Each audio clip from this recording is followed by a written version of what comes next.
கட்டினே சூப்பரா செப்பு. மூவி இப்பொழுது ஸ்பீச் சொல்ல போகிறார். சொல்லுங்கள் மிஸ்டர் புவனேஸ்வரன்.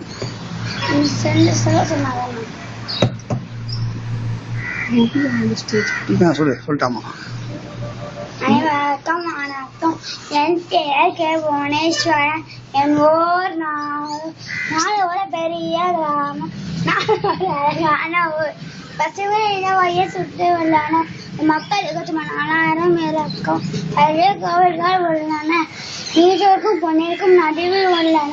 சாலை ஓரத்தில் புளியமர வசதியாக இருக்கும். அழகாக இருக்கும். வகையான காய்கறிகள் கிடைக்கும். என் ஊரில் சாலை வசதியாக நன்றாக அமைக்கப்பட்டுள்ளது. என் ஊரில் மக்கள் அனைவரும் ஒன்று உயர் வாழ்கின்றனர். நான் படிக்கும் பள்ளி வித்யாமதி உயர்நிலை பள்ளி இருக்கிறது. ஒரு தரமான கல்வி வழங்கப்படுகிறது. ஒரு ஏரியம் உள்ளது. என் ஊர் மின்மின் வசதியும் உள்ளது. இத்தகைய ஊரில் நான் வசதியாக என்பதால் நான் பெருமை கொள்கிறேன். எல்லாரும் ஊருக்குள் வாருங்கள். நன்றி, வணக்கம்.